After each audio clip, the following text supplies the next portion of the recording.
Buenos días y bienvenidos al canal. Tengo muchas ideas en la cabeza de cosas que he estado pensando y lo que quería hablar hoy, supongo que esto es un vídeo un poco diferente porque voy a estar yo aquí sentada hablando con vosotros, pero espero que este formato os guste, que os resulte interesante. Supongo que es un poco más tipo podcast, pero espero que lo disfrutéis. Quería hablar hoy sobre la importancia de los animales en el contexto de soberanía alimentaria, el camino hacia un poco más de independencia en cuanto a tu alimentación, ¿no? Voy a hablar sobre todo a pequeña escala, lo que uno puede hacer en su jardín o en su pequeña finca, pero realmente estos conceptos yo diría que se pueden extrapolar, pero bueno, en estos últimos 2 años que ha sido... hemos vivido una situación bastante intensa e interesante para todo el mundo, ¿no?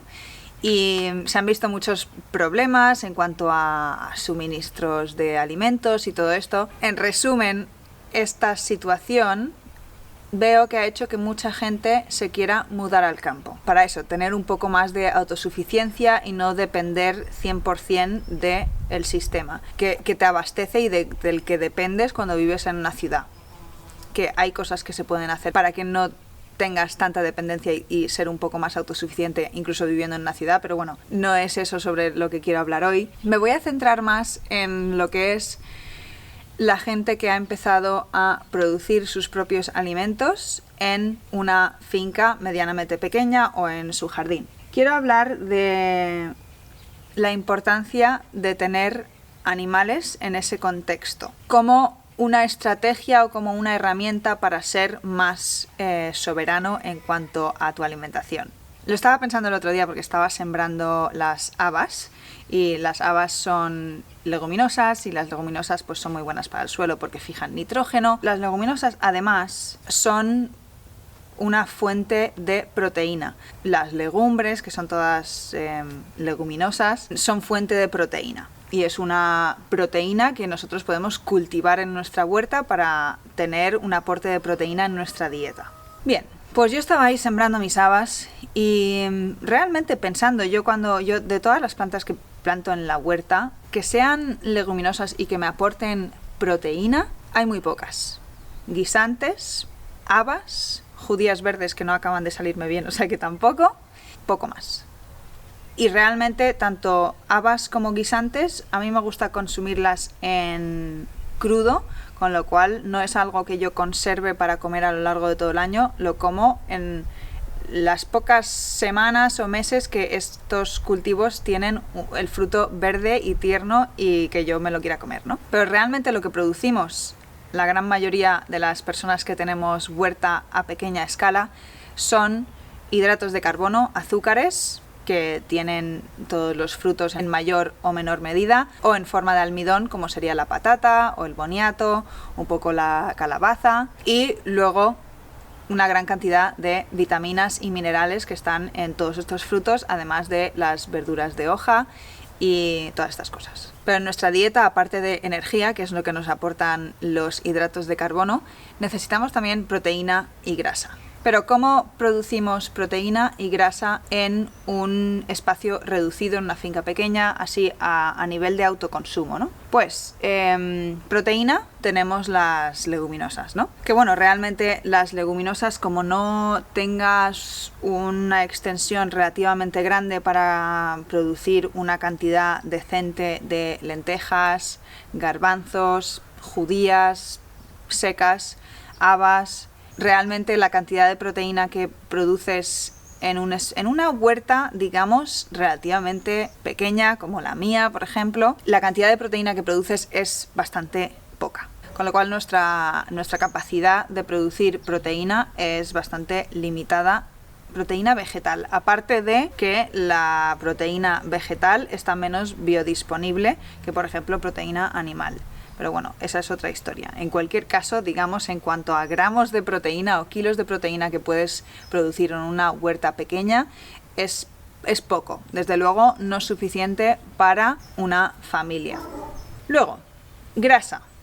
La grasa, por lo general, en este contexto de producir a pequeña escala para autoconsumo, lo vas a encontrar en una cantidad, digamos, decente en árboles. En esta zona del mundo en la que me encuentro yo tenemos olivos. Los olivos producen aceite de oliva, que es una grasa muy saludable, y en un jardín medianamente pequeño puedes tener 4 o 5 olivos, y si son de un tamaño grande y en un buen año a lo mejor pueden producir entre 25 o 50 kilos de aceituna cada uno, a un rendimiento del 20% más o menos. Digamos que tus árboles entre todos producen unos 100 kilos de aceituna.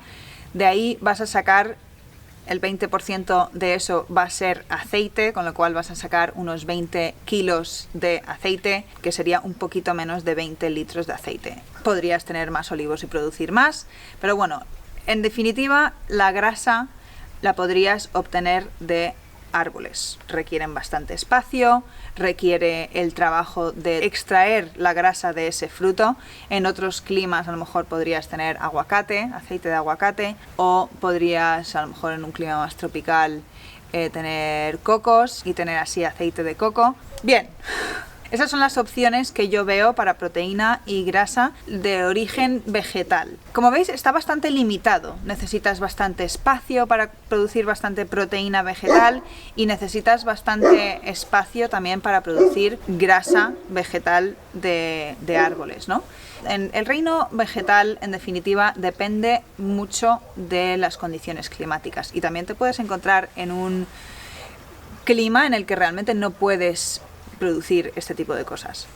Pero realmente lo que yo quiero llegar en este vídeo es a incluir animales en tu pequeña finca, en tu jardín, porque los animales te van a producir proteína y grasa saludables y de muy buena calidad para tu organismo, biodisponibles, en un espacio reducido que no te puede producir ninguna planta.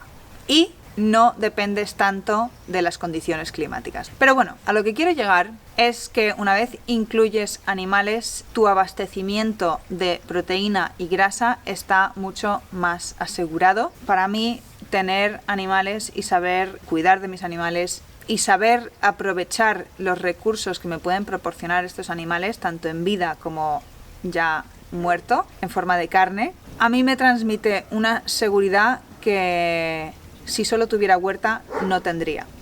Aparte de los beneficios que tiene los animales para la huerta, recirculando esos nutrientes, ¿no? Lo que no vayas a comer de la huerta o tus restos de la comida en casa, se lo pueden comer los animales, y esos animales en forma de estiércol va a alimentar otra vez a la huerta, y así esos nutrientes pues siguen circulando dentro de tu sistema de tu pequeña granja, ¿no? Pues, ¿qué animales? La gran mayoría de personas cuando se muda al campo empieza teniendo gallinas, nosotras incluidas. Aves, porque son muy fáciles de empezar a tener, se pueden tener en un espacio reducido, son muy fáciles de tener. Y lo que tienen las aves, que es muy atractivo para la mayoría de las personas que se mudan al campo y quieren tener animales, por todos los beneficios que acabo de hablar y más de tener animales en tu pequeña finca, porque lo atractivo que tienen las aves o las gallinas, que es con lo que empieza la mayoría, o patos, es que las gallinas, las aves, te van a proporcionar alimento en vida. Mientras la gallina, la pata, está viva, te van a estar proporcionando huevos que tú puedes comerte. Te van a proporcionar alimento sin que tú los tengas que matar y comerte su carne. Pero quieres tener esa producción de grasa y proteína en tu finca, las aves son una muy buena opción. Otra muy buena opción que puede que sea un poco más difícil de mantener, pero es una muy buena opción y a mí me encantaría dar ese paso pronto, es la leche. Animales que te den leche, ya sea una cabra, una oveja, una vaca. Una vaca ya necesita más espacio y sobre todo más alimento, pero según tu clima puede que una vaca sea la mejor opción en cuanto a animal que te proporcione leche. Y es otra vez un animal que te va a proporcionar un alimento rico en grasas, en proteínas y azúcares, muy saludable en vida, mientras el animal está vivo y no... Lo dicho, no lo tienes que matar para aprovechar grasa y proteína de ese animal, ¿no? Y otra cosa que te va a aportar un animal lechero, vaca, oveja, cabra, camello, es una cría. Obviamente para tener leche el animal tiene que estar preñado y parir, y entonces empieza a producir leche y producirá leche durante, depende de la especie, 7-10 meses, 12 meses de lactación, con lo cual aproximadamente una vez al año o 2 veces cada 3 años vas a tener una cría de este animal, cabra, oveja, vaca, y esa es otra fuente de grasa y proteína que te va a producir este animal, que es el cabrito, el cordero, el ternero que te puedas comer. La desventaja de este tipo de animales es que te va a hacer falta un macho o acceso a un macho, a inseminación artificial, que el tema de la reproducción pues a veces puede ser un poco más complicada, pero bueno, en cualquier caso, leche es una muy buena fuente de proteína, sobre todo que los animales lecheros son herbívoros. Y realmente la planta que más abunda en este planeta es la hierba, monocotiledóneas, porque se reproducen muy rápido, crecen con poca agua y crecen por todo el mundo. Estas monocotiledóneas, que son plantas de hoja estrecha, salen por todos lados y lo más probable es que tengas un montón de estas plantas que no estés aprovechando. Ahora, lo interesante de los animales lecheros, que los más populares son ovejas, cabras o vacas, es que son herbívoros, y no solo son herbívoros sino que son rumiantes, y eso quiere decir que se alimentan de hierba, de productos de origen vegetal, ¿no? Y quiere decir que son capaces de transformar la celulosa en proteína, energía para vivir, ¿no? Como alimento. Y por eso los animales herbívoros son una propuesta bastante más sostenible que un animal monogástrico como serían las aves que hemos estado hablando o los cerdos. Por eso, porque son capaces de transformar todos los productos de origen vegetal que tú puedes producir en tu huerta, o incluso las hierbas que salen en los linderos de los caminos, en proteína y grasa, las dos cosas que para ti son más difíciles de producir, ¿no? Entonces es muy interesante, ¿no? Yo tengo muchas ganas de traer algún animal lechero o traer algún animal herbívoro para carne, que otro animal muy interesante y una de las carnes más sostenibles para hacerlo tú en tu casa es el conejo. El conejo es un animal herbívoro, se alimenta de hierbas, ramas, todo cosas que tú puedes producir en tu jardín. Son animales muy pequeños, con lo cual no comen tanto como una vaca o una cabra, y se reproducen muy rápido. Su ciclo de reproducción es súper rápido, puedes estar produciendo un montón de conejo. Claro, lo que hace el conejo menos atractivo, sobre todo a día de hoy, que en general la gente tiene una aversión a tener que matar un animal para comértelo, es que el conejo no te produce alimento en vida, como la gallina con los huevos o la cabra con la leche, ¿no? Tienes que matar al animal para poder consumir su carne. Y lo de la mentalidad alrededor de consumir carne y matar animales para consumirlos es un tema para otro vídeo que también podemos hablar si os interesa. Pero eso, el conejo es un animal muy interesante para tener en tu casa como producción de proteína para tu familia. Tradicionalmente la gente lo ha tenido siempre, conejos en su patio, ni siquiera tenían un jardín o una finca grande, tienen el conejo en su patio y sale eso a los linderos de los caminos, en campos que no se han labrado, a coger alimento para los conejos todos los días. No tienes ni que tener tierras para tener conejos y que te produzcan alimento. Entonces realmente es un animal muy interesante. En zonas de Latinoamérica tienen ¿cómo los llaman? Cuis, cobayas. Vamos, un animal pequeño, herbívoro, que se reproduce rápido, lo puedes tener en cualquier lado. Que el animal va a vivir mejor o peor en una jaula, en un patio, que en un recinto más grande fuera, pues bueno, ya es otra historia. Pero es una fuente de proteína que puedes tener a un coste muy reducido o incluso un coste cero económico. Lo que te va a costar es tiempo y esfuerzo de ir a buscar la comida para él. Muy interesante. Bien, realmente eso es lo que yo quería hablar y espero que os haya resultado interesante. Si tenéis algo más que comentar, por favor, dejádmelo en los comentarios. Y si queréis, si os ha gustado este formato de vídeo más tipo podcast, donde simplemente estoy hablando y compartiendo mis ideas, dejadlo en los comentarios. Y estamos preparando un curso de faenado de aves o de matanza de aves o de procesado o de cosechado de aves. Vamos a empezar haciendo una preventa y para agradecer a todos los que os apuntéis a la preventa, el curso lo venderemos al 50% durante esta semana de preventa que durará hasta el 16 de octubre. Tenéis el enlace en la descripción a nuestra página web para comprar el curso y el curso en sí estará disponible a partir de noviembre.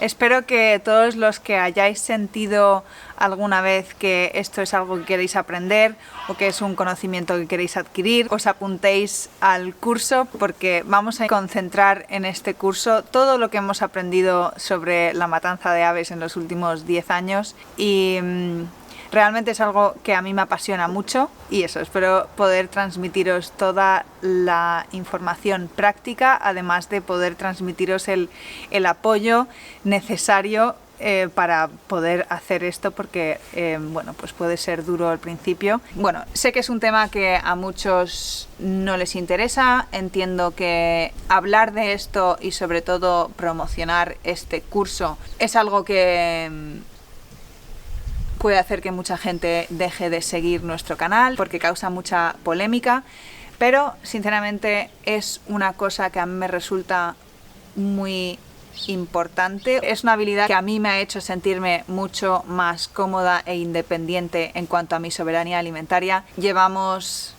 8-9 años haciendo esto, criando nuestras aves para comérnoslas y haciendo nosotras todos esos pasos, todo el conjunto de pasos que denominamos matanza de aves. Y realmente si nosotras hace 9 años cuando empezamos y lo hicimos por primera vez hubiéramos tenido un curso como este, nos habríamos ahorrado muchísimos errores y muchísimos dolores de cabeza y frustraciones que espero que con este curso os las podemos ahorrar a vosotros y que sea sobre todo un apoyo emocional también para impulsaros a que tú puedes. Sé que hay mucha gente que dice, ay, yo no podría. Realmente poder puedes.